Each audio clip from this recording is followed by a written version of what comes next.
तो चलिए फ्रेंड्स शुरू करते हैं आज का टॉपिक। तो सबसे पहले हम ये जान लेते हैं कि रेनबो या इंद्रधनुष के बनने के पीछे की कंडीशंस क्या है या शर्तें क्या क्या है। तो दो तीन शर्तें हैं या दो तीन कंडीशंस हैं। उनमें से पहली कंडीशन ये है कि रेन पड़ती रहनी चाहिए या वाटर ड्रॉपलेट्स स्काई में प्रेजेंट होनी चाहिए, पानी की बूंदे आपका जो है स्काई में प्रेजेंट होना चाहिए। दूसरी कंडीशन ये है कि आपका सन भी जो है वो प्रेजेंट होनी चाहिए, लाइट रेज आनी चाहिए उससे। तीसरी कंडीशन ये है कि जब भी आपको रेनबो देखना है तो आपका पोजीशन इस तरीके से होगा कि आपकी बैक साइड में सन होना चाहिए, तभी आप रेनबो देख सकते हैं, नहीं तो आप नहीं देख सकते। जैसे कि अगर मैं फ्रंट की ओर रेनबो देखना चाहता हूं तो सन की पोजीशन पीछे की ओर होगी। अगर मैं सन की तरफ अगर मुड़ जाऊं तो आपको रेनबो नहीं दिखने वाला है गाइस। तो इसलिए आप ये दो तीन कंडीशन जो मैंने बताई है तो ये लागू होना चाहिए, तभी आपको रेनबो देखने को मिलेगा। तो चलिए अब हमें कंडीशंस पता चल गई है। अब हम ये जानते हैं कि इसके पीछे का साइंस क्या है, ये किस तरीके से बनता है। तो यहां पर मैंने कुछ डायग्राम यहां पर बना रखा है। तो सबसे पहले ये मान लीजिए कोई ऑब्जर्वर है जिसके बैक साइड में पीछे की ओर सन प्रेजेंट है। अब सन से व्हाइट लाइट रेज या नॉर्मली लाइट रेज आती है या प्रकाश किरणें जो है वो सन से आती है और ये पानी की कुछ बूंदे हैं। ऐसे बहुत सारी बूंदें आपकी स्काई में प्रेजेंट होती है। तो उनमें से मैंने डायग्राम को सिंपल बनाने के लिए सिर्फ एक वाटर ड्रॉपलेट या एक पानी की बूंद मैंने यहाँ पर डायग्राम में शो किया है। ऐसे काफी सारी बूंदें होती हैं। तो यहाँ पर सबसे पहले लाइट रेज जो है ये एयर से आपका वाटर ड्रॉपलेट के अंदर एंटर करती है और जब ये अंदर एंटर करती है तो मीडियम चेंज होता है। और हमें पता है जब भी लाइट रेज मीडियम चेंज करती है तो रिफ्रैक्शन का फिनोमेना होता है। तो डी पॉइंट पर ये एयर से लाइट रेज अंदर एंटर कर रही है या प्रकाश किरणें बाहर से अंदर आ रही है, तो बी पॉइंट पर हमें क्या देखने को मिलेगा, यहां देखने को मिलेगा हमें रिफ्रैक्शन का फिनोमेना, जिसको अपवर्तन भी कहते हैं। अब जैसी एंटर होगी अब हमें पता है कि बाहर का मीडियम है रेयरर और अंदर का मीडियम है डेंसर। तो जब भी रेयरर से डेंसर में जाती है तो टुवर्ड्स द नॉर्मल मुड़ती है, तो अंदर की ओर मुड़ जाएगी। अब हमें एक फिनोमेना और पता होना चाहिए, डिस्पर्जन का फिनोमेना, जैसा कि प्रिज्म ने शो किया था। तो हम जब भी प्रिज्म से व्हाइट लाइट पास करते हैं तो वो 7 कलर में डिस्ट्रीब्यूट हो जाता है, ठीक है। तो ये आप सभी को पता होगा कि जब भी प्रिज्म से व्हाइट लाइट पास करते हैं तो 7 कलर के बैंड में ये आपका डिस्ट्रीब्यूट हो जाता है और उसको स्पेक्ट्रम कहते हैं और इस फिनोमेना को कहते हैं डिस्पर्जन। तो यहां पर आपका गाइस सबसे पहले रिफ्रैक्शन होगा बी पॉइंट पर और तुरंत इसके बाद ये 7 कलर में डिस्ट्रीब्यूट हो जाएगा, क्योंकि ये वाटर ड्रॉपलेट प्रिज्म की तरह एक्ट करता है, ये प्रिज्म की तरह व्यवहार करता है। और हमें पता है कि प्रिज्म में व्हाइट लाइट एंटर करते ही वो 7 कलर में टूटकर बिखर जाती है, ये 7 कलर के बैंड में बिखर जाती है, जिसको डिस्पर्जन या वर्ण विक्षेपण भी कहते हैं। तो यहाँ पर भी यही होने वाला है, सबसे पहले रिफ्रैक्शन होगा, उसके तुरंत बाद यहाँ पर क्या होने वाला है, डिस्पर्जन। ये 7 कलर में टूट जाएंगी, क्योंकि वाटर ड्रॉपलेट किसकी तरह बिहेव करेगा, ये बिहेव करेगा प्रिज्म की तरह। तो यहाँ पर इस पॉइंट पर ये होने वाला है आपका क्या, डिस्पर्जन का फिनोमेना। तो डिस्पर्जन का पहले रिफ्रैक्शन का फिनोमेना होता है, उसके तुरंत बाद ये 7 कलर में डिस्ट्रीब्यूट हो जाती है, डिस्पर्जन हो जाता है। उसके बाद सी पॉइंट पर ये हिट करने के बाद ये वापस मुड़ जाती है। तो यहां पर होने वाला है आपका टोटल इंटरनल रिफ्लेक्शन।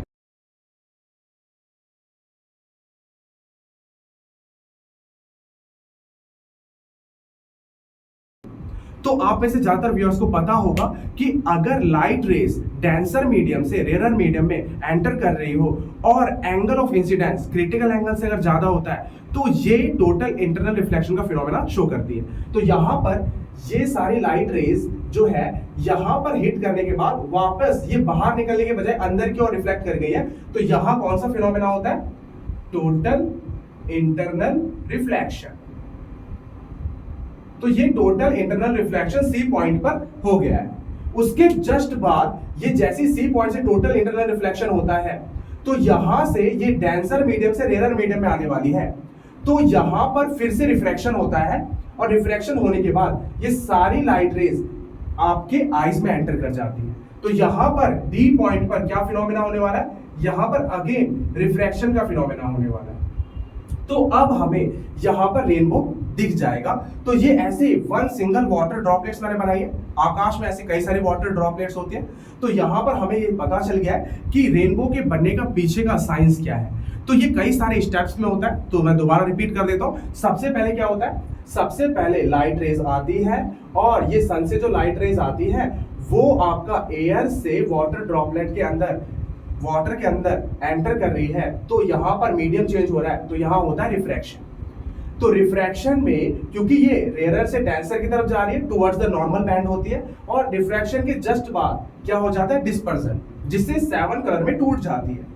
उसके बाद सी पॉइंट पर होता है total internal reflection, critical angle से ज्यादा पे इंसिडेंट करती है, तो ये रिफ्लेक्ट करके फिर डी पॉइंट पे एंटर करती है। डी पॉइंट पे आपका क्या होता है, अगेन रिफ्रैक्शन होता है, क्योंकि डेंसर से रेयर में जाती है। उसके बाद ये सारी की सारी 7 कलर लाइट रेज हमारी आईज में एंटर करती है और हमें 7 कलर देखने को मिलता है। तो इसके पीछे का साइंस आपको शायद समझ में आ गया होगा। तो अब हम आगे का क्वेश्चन जानना चाहते हैं। तो यहां पर मैंने फर्स्ट क्वेश्चन सॉल्व कर दिया है। तो पहला क्वेश्चन है हमारा, explain the phenomena causes rainbow. तो फिनोमेना हमें ये समझ में आ गया है। अगर एग्जाम में आपको पूछेगा तो आप ये कंडीशंस भी लिख सकते हैं कि सबसे पहले रेन का, सन का, दोनों का प्रेजेंट होना जरूरी है, और हमेशा सन की पोजीशन ऑब्जर्वर के बैक साइड में होगी, तो आपको फ्रंट में दिखेगा क्या, रेनबो। उसके बाद आपका लिखना है कि जब भी लाइट रेज आपकी एयर से, जब भी मतलब आपके लाइट रेज वाटर ड्रॉपलेट्स में एंटर करते हैं, सबसे पहले रिफ्रैक्शन होता है, फिर डिस्पर्जन होता है, फिर टोटल इंटरनल रिफ्लेक्शन, फिर रिफ्रैक्शन के बाद आपको क्या देखने को मिलता है, रेनबो देखने को मिलता है। तो अब हम आते हैं नेक्स्ट क्वेश्चन में, how many colours in A rainbow. तो रेनबो में 7 कलर्स होते हैं, ये हम सभी को पता है, क्योंकि मैंने आपको बताया अभी थोड़ी देर पहले कि किसी भी प्रिज्म से जब लाइट रेज पास होती है, व्हाइट लाइट रेज, तो वो 7 कलर में डिस्ट्रीब्यूट होती है डिस्पर्जन के कारण। वो 7 कलर कौन कौन सी होती है, वो होती है विबग्योर, VIBGYOR, और इंग्लिश में इसे कहते हैं वायलेट, इंडिगो, B से ब्लू, G से ग्रीन, Y से येलो, O से ऑरेंज, R से रेड। और हिंदी मीडियम के लिए भी मैंने बताया, हिंदी में इन्हें कहते हैं वायलेट को बैंगनी, इंडिगो को जामुनी, ब्लू को नीला, ग्रीन को हरा, येलो को पीला, और ऑरेंज को नारंगी, और रेड को कहते हैं लाल। तो ये सारी चीजें, पीला, नारंगी, लाल, तो ये 7 कलर होते हैं। अभी थोड़ी देर पहले मैंने आपको बताया, जब भी रेनबो फॉर्मेशन होता है तो वाटर ड्रॉपलेट्स या पानी की बूंदें जो है वो प्रिज्म की तरह एक्ट करती है। तो प्रिज्म की तरह एक्ट करती है। अब क्योंकि प्रिज्म में व्हाइट कलर जब भी जाता है तो वो 7 कलर में डिस्ट्रीब्यूट हो जाता है, और उसको हम कहते हैं डिस्पर्जन का फिनोमेना, उसमें विबग्योर बनता है। तो यहां पर जब ये अंदर लाइट एंटर करेगी, यहां डिस्पर्जन होगा, तो ये भी किस कलर में बटेगा, 7 कलर में। तो यहाँ पे भी डिस्पर्जन का फिनोमेना हो रहा है, और व्हाइट कलर कितने कलर से मिलकर बनी होती है, 7 कलर से। इसलिए हमें इंद्रधनुष में या रेनबो में भी 7 कलर ही देखने को मिलते हैं। तो ये याद रखिएगा, व्हाइट कलर 7 कलर से मिलकर बनी होती है, और डिस्पर्जन फिनोमेना जो होता है वाटर ड्रॉपलेट में, क्योंकि ये प्रिज्म की तरह एक्ट करता है, तो इसलिए आपको रेनबो में भी कैसे कितने कलर देखने को मिलते हैं, 7 कलर ही देखने को मिलते हैं। तो रीजन भी पता चल गया, और कौन कौन से 7 कलर है ये भी आपको पता चल गया। तो चलिए आते हैं नेक्स्ट क्वेश्चन में, Which color appear at the top of the rainbow? तो रेनबो में सबसे ऊपर वाला जो कलर होता है रेनबो का, वो कौन सा होता है, सबसे नीचे वाला कलर कौन सा होता है। तो यहां पर मैंने लिख रखा है, तो जब भी रेनबो आप देखेंगे, ये आईज है, तो यहां पर सबसे ऊपर वाला कलर होने वाला है रेड, और नीचे वाला होने वाला है वॉयलेट, और ये इसी तरीके के पैटर्न में ऊपर बढ़ेगा। तो सबसे नीचे वॉयलेट होता है, फिर Indigo, blue, green, yellow, orange, सबसे ऊपर कौन सी कलर होती है, रेड। तो यहां पर कौन सा कलर अपीयर होगा at the top of rainbow, तो कौन सा कलर अपीयर होने वाला है, वो रेड होने वाला है। सबसे लोअर कौन सा अपीयर होगा, वायलेट अपीयर होने वाला है। तो ये आप याद रखें क्वेश्चन नंबर 4 की तरफ। तो क्वेश्चन नंबर 4 में ये पूछा गया है, what is the shape of rainbow and why. तो ये सबसे इंपॉर्टेंट क्वेश्चन है मेरे हिसाब से, ज्यादातर टीचर आपको इसके बारे में नहीं बताते हैं। तो इसमें पूछा गया है कि शेप क्या है रेनबो का, इंद्रधनुष की आकृति क्या है। तो हमें पता है कि उसकी आकृति जो होती है, जब भी आप में से ज्यादातर व्यूअर्स ने या आपने लाइव देखा हो या किसी मूवी में देखा हो, तो वो हाफ सर्कल बनाता है, सेमी सर्कल फॉर्म करता है, अर्धवृत्त फॉर्म करता है, तो हाफ सर्कल बनाता है, जिसको अर्धवृत्त भी कहते हैं। अब इसके पीछे का रीजन क्या है उसको समझते हैं। तो उसको समझने से पहले आपको ये पता होना चाहिए, जब सन से लाइट रेज आती है और ये वाटर ड्रॉपलेट्स में हिट करने के बाद जब आईज में एंटर करती है, अगर इन दोनों के बीच का एंगल 40 से लेकर 42 डिग्री है, तो मैक्सिमम इंटेंसिटी की लाइट आईज में एंटर करेंगी, और ये वाला वाटर ड्रॉपलेट ये रेनबो में पार्टिसिपेट करेगा।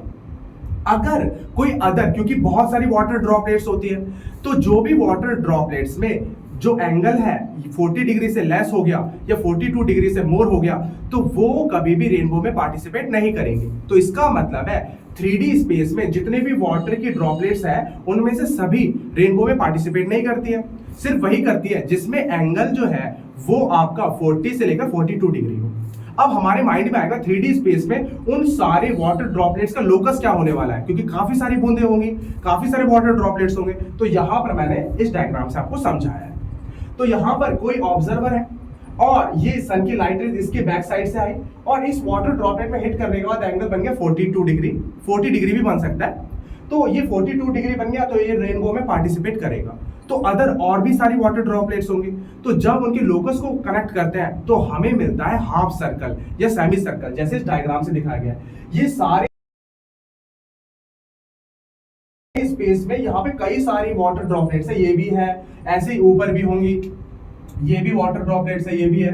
पर इन सब अदर वाटर ड्रॉपलेट्स का एंगल जो है या तो 40 डिग्री से लेस होता है या 42 डिग्री से मोर होता है। पर वो सारे मतलब कि ड्रॉपलेट्स जिनका आपका जो है एंगल 40 से 42 डिग्री होता है, उनका अगर लोकस कनेक्ट करूं तो ये आपको मिलने वाला है क्या, ये मिलने वाला है हाफ सर्कल या सेमी सर्कल। तो इसलिए आपका हाफ सर्कल होता है। तो अब एक चीज याद रखिएगा, 40 डिग्री आपका मिलेगा वॉयलेट के लिए 40 डिग्री होना चाहिए और रेड के लिए कितना होना चाहिए 42 डिग्री। तो ऐसे ये मान लीजिए अगर ये 42 डिग्री है तो ये वाली सारी वाटर ड्रॉपलेट्स जो है ये रेड कलर शो करने वाली है। तो जो अदर वाटर ड्रॉपलेट्स होंगी इसके जस्ट मतलब नीचे की साइड, तो अगर वो 40 डिग्री शो कर रही है तो वो कौन सा पैटर्न बनाएंगी, वो बनाएंगे आपका वॉयलेट कलर। ऐसे अदर जितने वाटर ड्रॉपलेट्स होंगे हाफ सेमी सर्कल में, तो ये आपका जो है 7 कलर का फॉर्मेशन करने वाली है गाइस। कैसा लगा, काफी इंटरेस्टिंग है। तो यहां पर मैं दोबारा आपको बता दूं तो 42 डिग्री वाली जो वाटर ड्रॉपलेट्स का लोकस होता है वो रेड कलर बनाता है आइस में। उसके बाद उसके 40 डिग्री का जो लोकस होता है वो बनाता है वॉयलेट, और उनके बीच में जो होते हैं बाकी सारे कलर्स होते हैं जो 5 कलर्स होते हैं। तो ये सारा का सारा पैटर्न आपका जो है ये हाफ सर्कल में हमें देखने को मिलता है। तो आप माइंड में आता है क्या ये आपका रेनबो फुल सर्कल में देख सकते हैं क्या? तो फुल सर्कल में अगर देख सकते हैं मतलब कहने का ये है, ये ग्राउंड में जब भी खड़ा होगा पर्सन तो हमें हाफ सर्कल देखने को मिलता है। पर अगर ये पर्सन यहाँ किसी माउंटेन में खड़ा है तो ये तो होगा नहीं। तो यहाँ पर अब ये माउंटेन से देखेगा तो यहाँ पे भी कुछ वाटर ड्रॉपलेट्स होंगी, कुछ यहाँ पे भी होंगी, कुछ यहाँ पे भी, यहाँ पे भी, यहाँ पे भी, यहाँ पे भी। तो अब आपको काफी बेहतरीन पैटर्न देखने को मिलने वाला है, क्योंकि अब आपको फुल सर्कल रेनबो देखने को मिलने वाला है गाइस। ये काफी इंटरेस्टिंग है।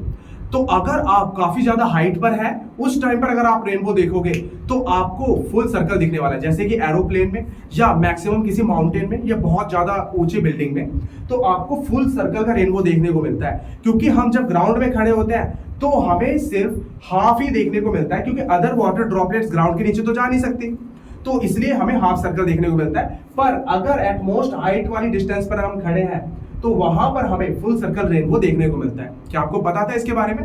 तो कैसा लगा आपको वीडियो को पसंद आ रहा है तो आप चैनल को सब्सक्राइब जरूर कर लीजिएगा।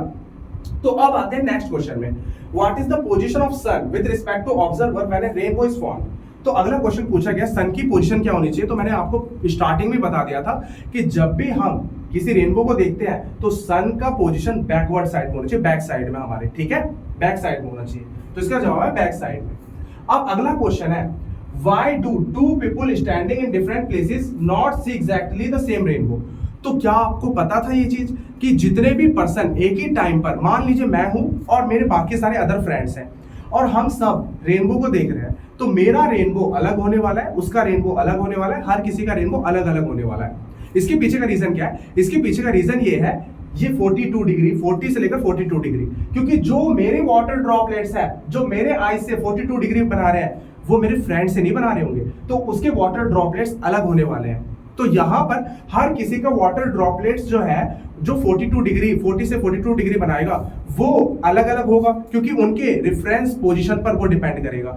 उनकी पोजीशन कहाँ है, तो उनके वाटर ड्रॉपलेट्स की जो 42 एंगल है फॉर्मेशन, वो भी डिफरेंट डिफरेंट होने वाला है। इसलिए हर किसी का रेनबो जो है वो डिफरेंट डिफरेंट होता है। तो अब वीडियो को हम करते हैं यहीं पे समाप्त। अगर आपको वीडियो पसंद आया है तो वीडियो को लाइक कीजिए, इस वीडियो को अपने फ्रेंड्स में ज्यादा से ज्यादा शेयर कीजिए और मेरे चैनल